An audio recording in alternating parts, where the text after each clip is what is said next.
Bien, bienvenidos a este capítulo de Filosofando con Juber, donde tendremos la posibilidad de conocer un poco la postura de algunos profesores y lo que piensan sobre la filosofía y cómo esta se ayuda de la pedagogía para su enseñanza y transmisión. Así que acompáñenme en esta aventura y vamos a conocer un poco de sus ideas. A darle.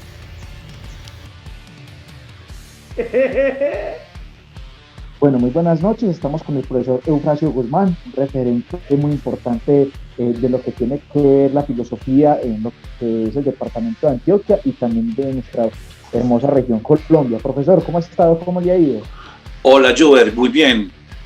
Por aquí contigo, dispuesto pues a participar en este ejercicio.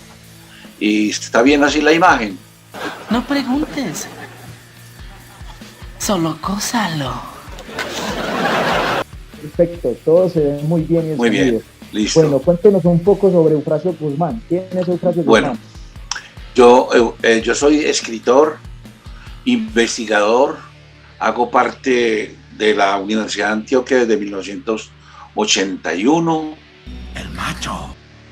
El instituto lo organizamos a partir de un departamento de filosofía en 1991. En ese sentido, pues el instituto tiene 30 y pico de años. He hecho investigaciones sobre las relaciones entre la literatura y el pensamiento filosófico. He trabajado autores como Lezama Lima, Fernando Vallejo, Fernando González. He hecho también trabajo investigativo sobre la distinción naturaleza-cultura. Eso ha sido el trabajo mío a lo largo de estos 41 años. Claro, no, y ese ejercicio de la enseñanza. Entonces, profe, uno pues, se preguntaría y le preguntaría a usted, ¿qué piensa usted a términos generales de la filosofía? Tengo miedo. Bueno, yo pienso que la filosofía es una de las disciplinas intelectuales más fascinantes que ha producido la humanidad, que hay muchas versiones de la filosofía, pues nosotros nos movemos en el instituto en los términos de la filosofía occidental, que se inicia en el siglo V, VI, antes de Cristo, y que tiene sus orígenes en el pensamiento científico, matemático, egipcio, y en esa dirección he concentrado mis esfuerzos en esa tradición filosófica. Pero por supuesto que estoy consciente y he estudiado con ustedes formas del pensamiento americano, precolombino, la filosofía náhuatl en particular, el pensamiento tolteca y el pensamiento que se infiere de los primeros esfuerzos por recolectar las tradiciones intelectuales de América Latina precolombina. Profe, en este ejercicio de la enseñanza, y tú que ya llevas tanto tiempo enseñando y compartiendo todo tu conocimiento y todas tus lecturas, ¿qué piensas tú, profe, de qué manera la pedagogía puede ayudar a la difusión de la filosofía?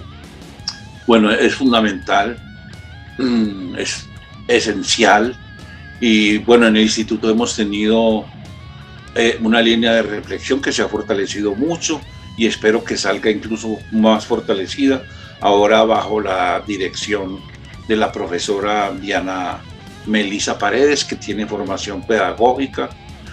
Tenemos un programa de licenciatura que data también prácticamente desde los orígenes del instituto, y ahí hay una gran interés y preocupación por la enseñabilidad de la filosofía.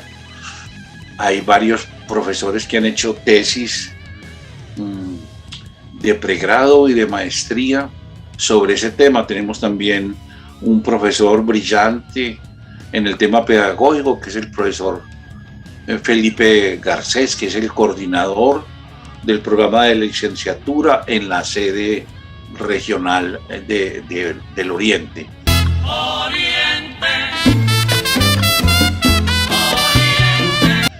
Y esa ha sido entonces una preocupación permanente que está incluso vinculada al origen mismo de la filosofía, porque no solamente se trata de desarrollar una actitud filosófica, sino de ver de qué manera se puede infundir esa actitud y puede permear la cultura en general.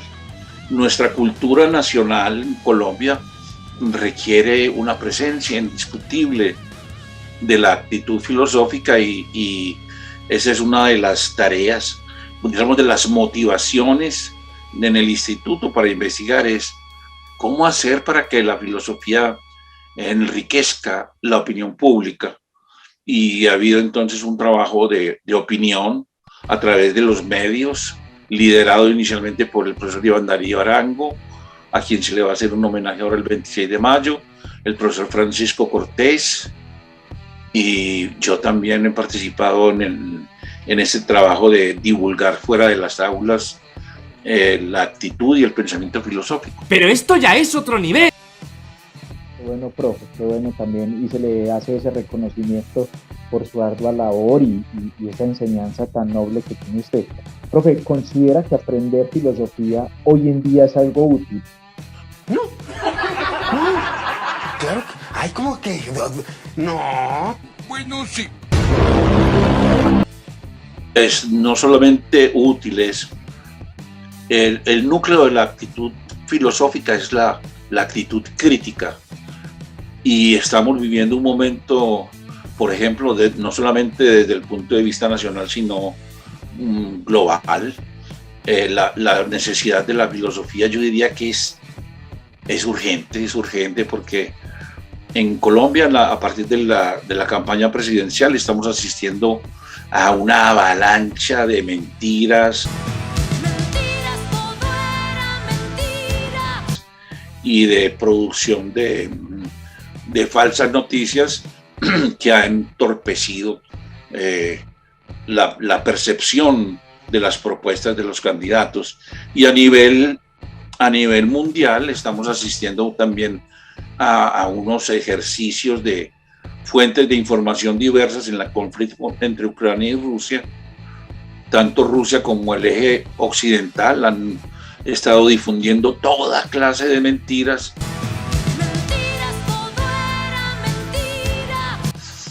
Y a través de las redes sociales. Y entonces la actitud filosófica de establecer la crítica, criticar es establecer los límites y las posibilidades de algo. Entonces estamos viviendo un momento de especialísima urgencia, yo diría, más que importancia, lo que necesitamos es una urgencia entre la ciudadanía mundial y nacional para desarrollar una actitud crítica y reflexiva. Fuimos timados. ¡Timados! ¡Embaucados! ¡Fuimos embarajiñados! Esto ni siquiera existe. Claro, y eso se logra es mediante el ejercicio filosófico. Profe, mencionaste algo muy interesante y es como...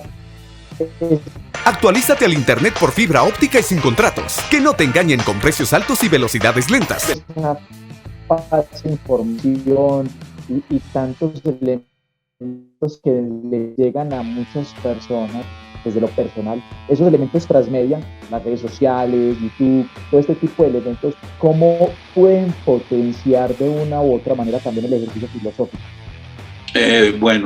Por ejemplo, podemos observar que las redes sociales, en particular la que frecuento, Facebook, ha sido particularmente refractaria al ejercicio de la crítica. En relación con la pandemia y la vacuna, ha combatido de una manera fiera cualquier otra manera de acercarse al problema del virus y de la pandemia que no sea la que preside la Organización Mundial de la Salud. Y la Organización Mundial de la Salud, lamentablemente, ha mentido muchísimo y sigue mintiendo, favoreciendo los intereses de las grandes transnacionales farmacéuticas. Entonces ahí observa uno que Facebook en particular, y ha actuado obstaculizando la circulación de información calificada e incluso persigue de manera enconada cualquier publicación en la cual se trate de ampliar para los ciudadanos la comprensión de lo que ha estado pasando en la pandemia. Yo creo que esa es una muestra, dijéramos, de la perturbación profunda en la búsqueda de la verdad.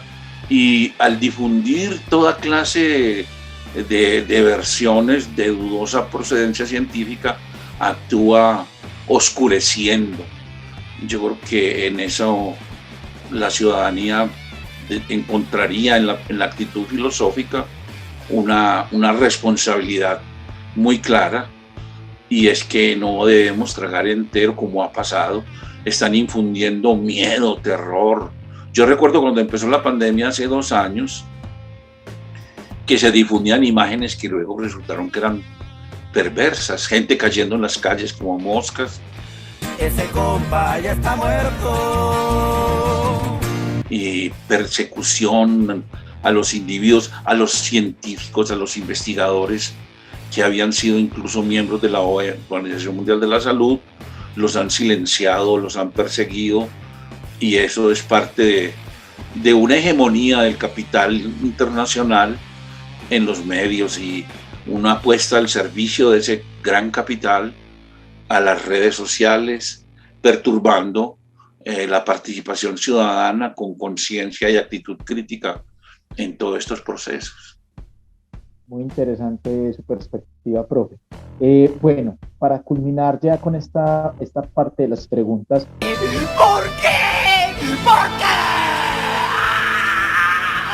qué? ¿Cómo la filosofía y su estudio puede mejorar la sociedad tanto actual como para un futuro? Sí, tiene que ver con el asunto de los valores. Primero que todo, yo diría que el punto central del tema es el asunto de la verdad. Estamos viviendo una época que indudablemente yo caracterizaría, siguiendo muchos otros autores, como una época de oscurantismo. Estamos viviendo un oscurantismo en la medida en que la profusión de información de mala calidad ha incidido en que la verdad se haga visible. Entonces, todo ese cuento de la posmodernidad, de la posverdad, el relativismo llevado hasta extremos insospechados, ha llevado a que entonces todo el mundo piensa que cada cual tiene su verdad y que esa verdad propia, personal, es de alguna manera un derecho absoluto. Y una de las cosas que nos enseña la filosofía occidental es que la verdad de los hechos, la búsqueda de la realidad, es algo en lo cual no podemos declinar y no podemos estar aceptando el relativismo sin hacerle un gran daño a la empresa cognitiva.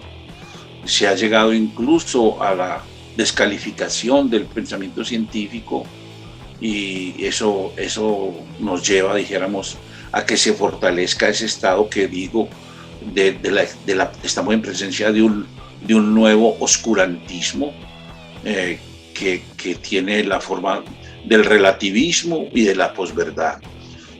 La responsabilidad más grande que yo creo que tenemos los intelectuales y los profesores de filosofía es mostrar, por ejemplo, que en la historia hay una verdad, hay unas causas, hay que buscar los factores que hicieron que surgiera, por ejemplo, los grupos guerrilleros. La actividad política ha estado orientada a ensombrecer y oscurecer esas verdades.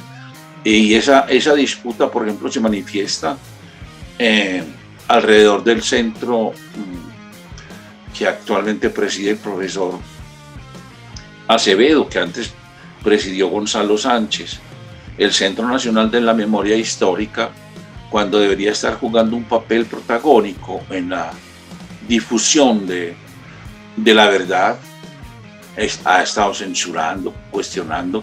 Entonces muchas comunidades han estado retirando sus archivos y estamos en ese sentido andando a tientas.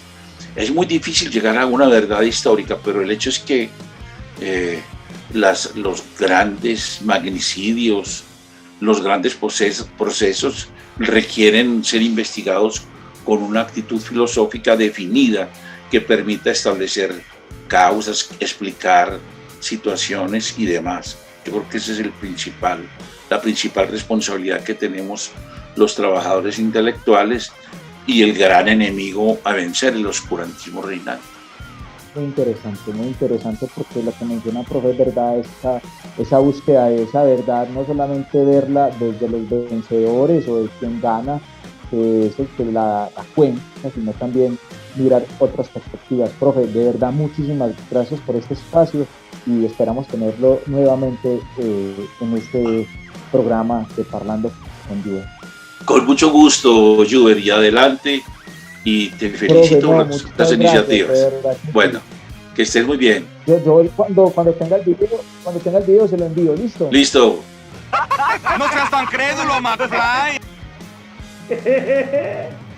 Bueno, vamos a hacer entonces una pequeña presentación. Estamos con la profesora Juliana Acosta de la Universidad de Antioquia. Profe, ¿cómo ha estado? Hola, Juber, bien, ¿y tú? Qué buena onda.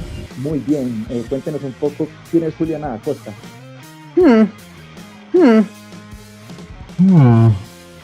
Quiero morirme. Me encantaría morirme ahora mismo. No, pues si empezamos con una pregunta. Ya no aguanto. Yo soy de formación filósofa de la Universidad de Antioquia e hice también mis posgrados en filosofía en una universidad de Estados Unidos. Pues eso es como mi descripción profesional y mi perfil es sobre todo en ética. Ética, bueno, muy interesante porque una de las preguntas que queremos pues realizar es la siguiente y es ¿qué piensa usted sobre la filosofía? O sea, en conceptos, a términos generales, ¿qué piensa usted de la filosofía?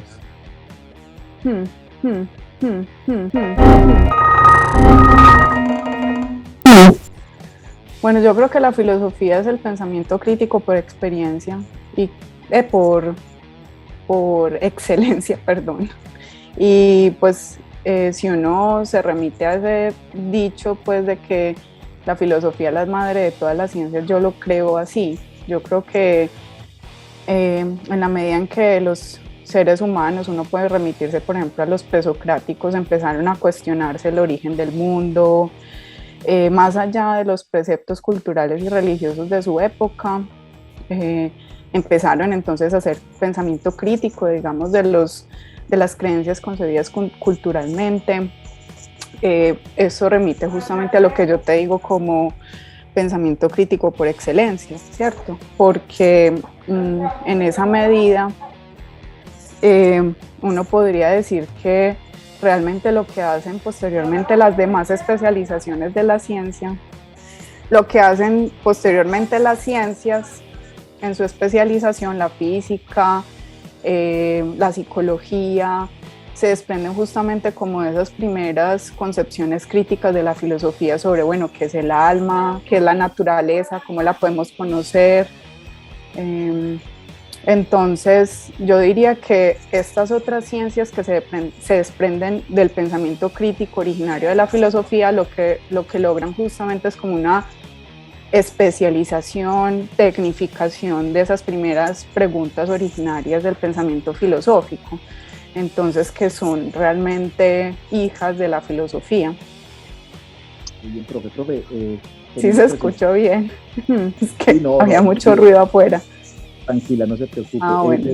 Desde su quehacer, que es la docencia, y también me imagino pues, que es la parte investigativa y esta reflexión tan profunda a la que lleva la filosofía, ¿considera usted que la pedagogía se puede valer de la filosofía para poder transformar vidas?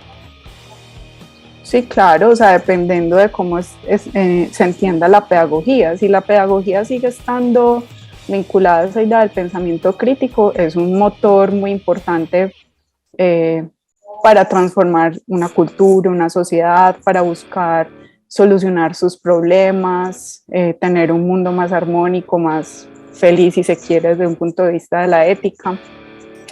Entonces, en esa medida, yo creo que la filosofía y la pedagogía van de la mano, ¿cierto? Ambas comportan como una misma intencionalidad. Si se mira la pedagogía no simplemente como una conservación del pensamiento de una cultura, pues que es una parte muy importante, porque claro, o sea, las ideas que nosotros tenemos de todas maneras, o sea, para encarar el mundo y los retos que este nos pone, obviamente están se deben a la experiencia de nuestros antepasados, esa parte yo creo que no se puede olvidar. Nosotros seguimos vivos como especie en virtud de los aprendizajes que hemos hecho también como especie. Entonces, conservar esa parte es importante, pero obviamente siempre hay como una idea de que las cosas pueden mejorar y en esa medida el pensamiento crítico también es muy importante para no aproximarse acríticamente a eso que hemos heredado, sino también tener las posibilidades de que eso heredado nos amplíen el panorama y nos permitan ser mejores, no solo individualmente, sino también como comunidad. Y entonces, teniendo en cuenta esto de lo que mencionas, que es algo muy importante, es esa evolución cultural que va teniendo y esa transmisión que se genera en el pensamiento, ¿sí? Desde la narración, desde la escritura, desde múltiples factores. Entonces, ¿consideras que aprender filosofía hoy en día es algo útil? ¿Y por qué?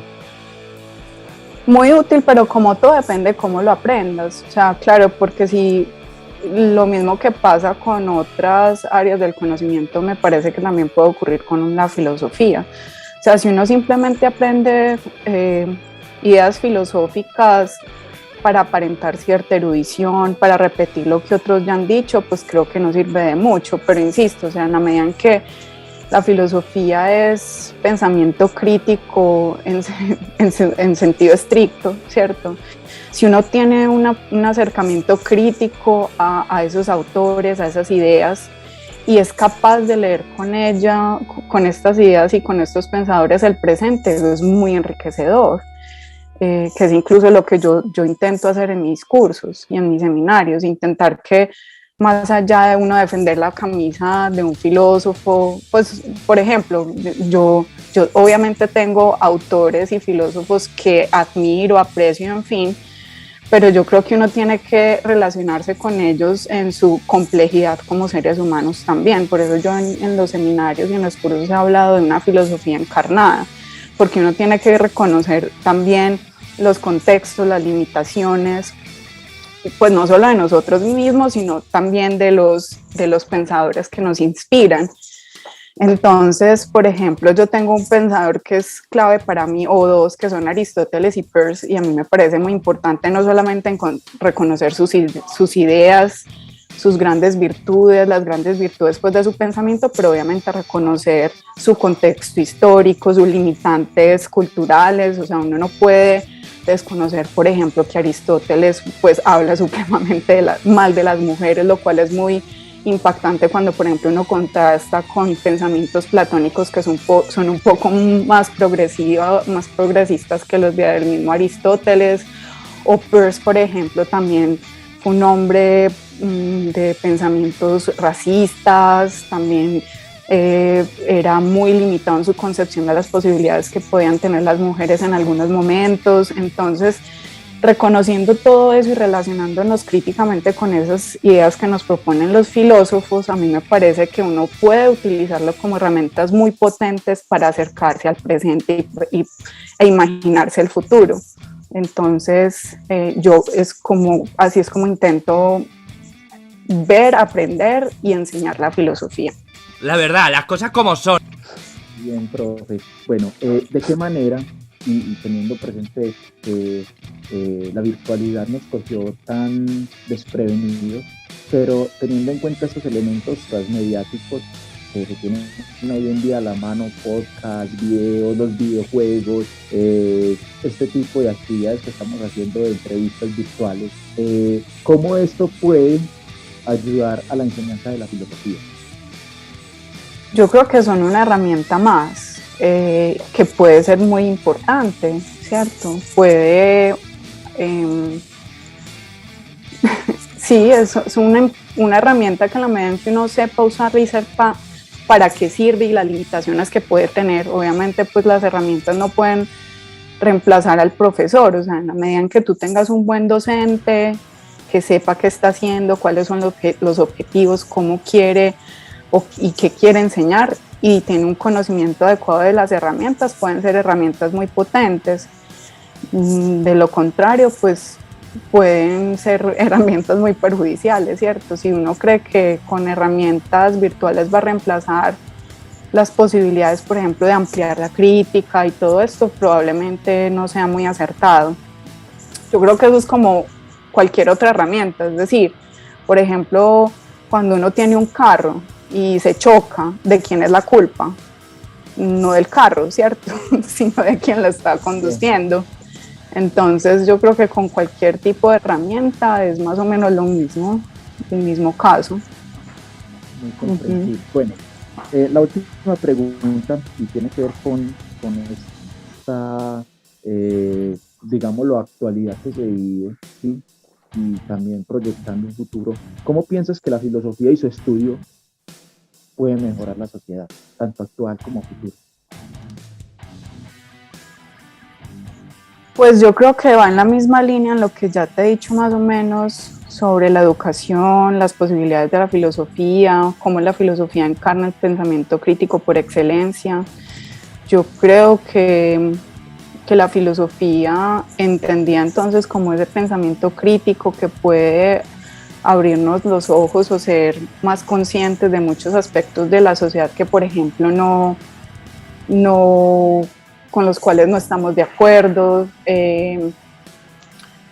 y que queremos mejorar. Por ejemplo, yo he trabajado un poco sobre todo en la idea de la inclusión y la equidad, la justicia social.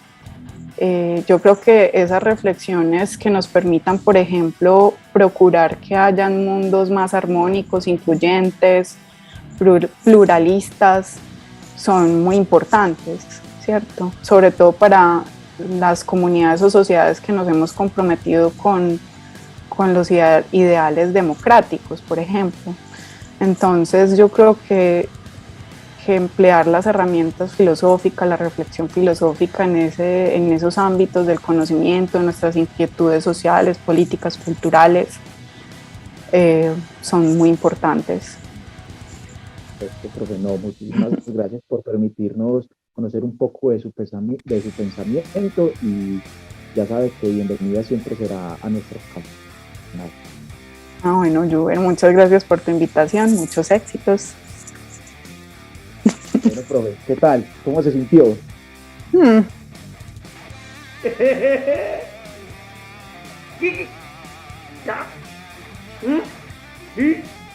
Muy buenas tardes a todos, estamos con el profesor Neil Palacios, un profesor muy representativo de la Universidad de Antioquia. Actualmente está dirigiendo un curso de pedagogía transmedia en el Instituto de Filosofía. Profesor, ¿cómo ha estado?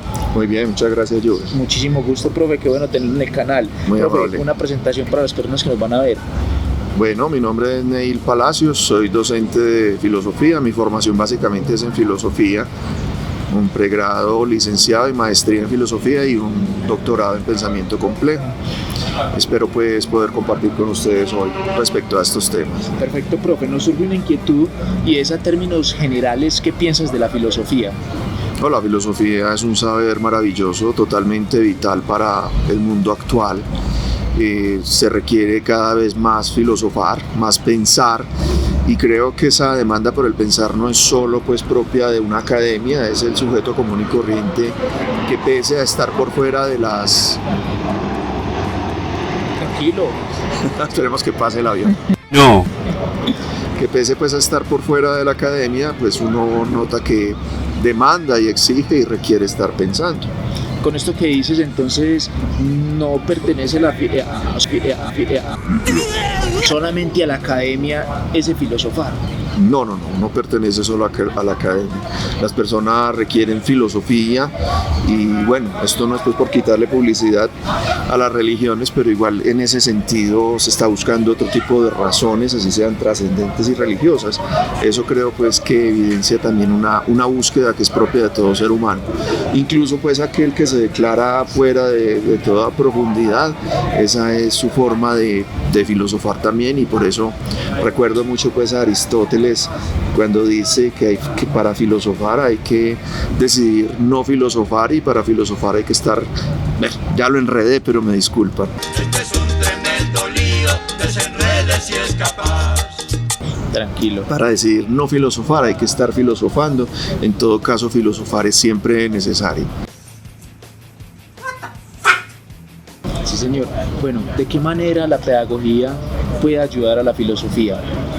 De muchas maneras.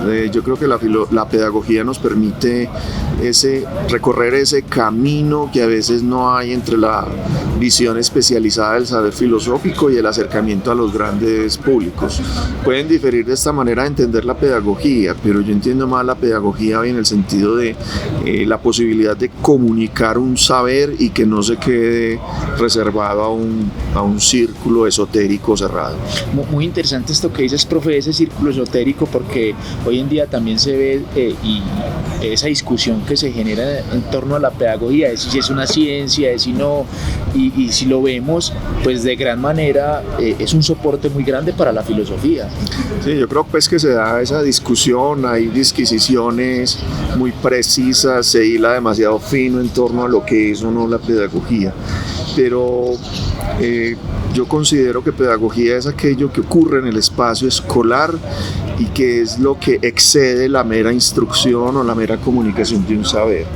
Y pues en tal sentido, por eso se habla de la pedagogía como un campo en el cual interviene la psicología, la sociología, el que el maestro deba saber ser un buen comunicador, deba conocer la disciplina, deba manejar algunas relaciones afectivas, ¿por qué no?, en un espacio que necesariamente genera unas transferencias y de una manera semejante, aunque con unas también diferencias, ocurre en el espacio de la educación superior. Qué bien, profe. Profe, ¿consideras que aprender filosofía hoy en día es algo útil y por qué? Lo que pasa es que esa es una trampa en la que caemos cuando pensamos en la filosofía. Todos se murieron, fin. Incorporar la doctrina utilitarista en torno a ella. Cuando algo es útil, es útil para quién, ¿cierto? A quién le sirve o a quién le es útil. Y en eso pues comparto aquella aseveración muy mediática de Deleuze, de que la filosofía no es útil porque ni le sirve a la iglesia ni le sirve al Estado, pero útil para el individuo que nutre su cosmovisión, que permite construir nuevas categorías para entender los fenómenos, es enormemente útil porque nos permite ampliar sobre todo la mirada. Qué buena esa respuesta. ¿De qué manera los elementos transmedia pueden ayudar en la enseñanza de la filosofía? Aquí pues, como les repito, insisto en el curso, hay que entender los saberes disciplinares como formas de narrar. Eso puede ser compartido o no pues por muchas personas en el ámbito académico, pero entendida la filosofía como un narrar, como un contar, como un explicar una concepción del mundo, también hay que entender que con los avances tecnológicos ocurrió cuando la imprenta apareció.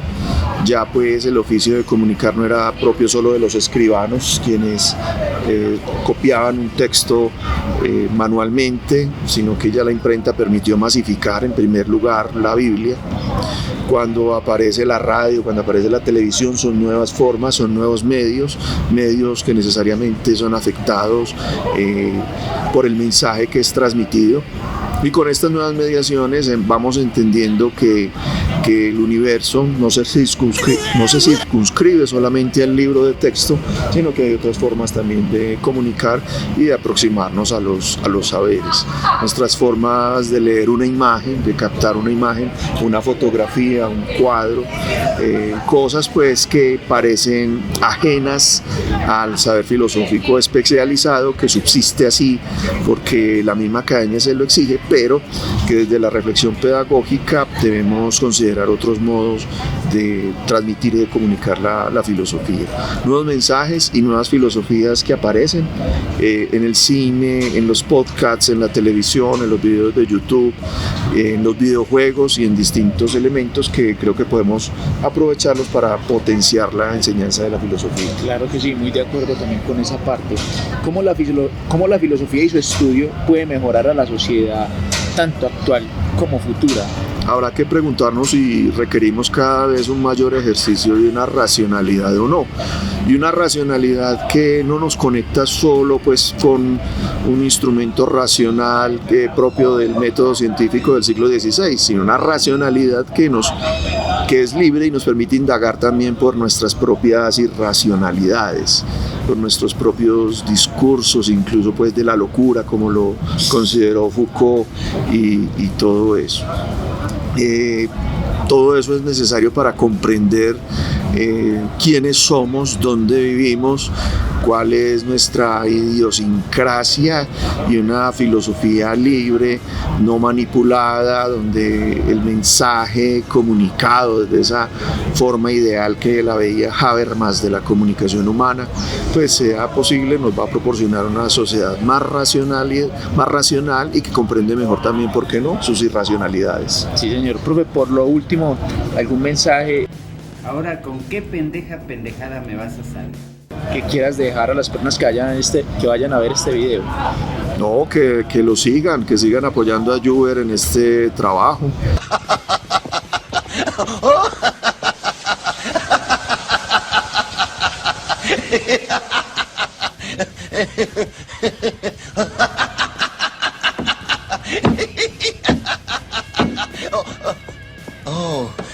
¿De qué me estaba riendo?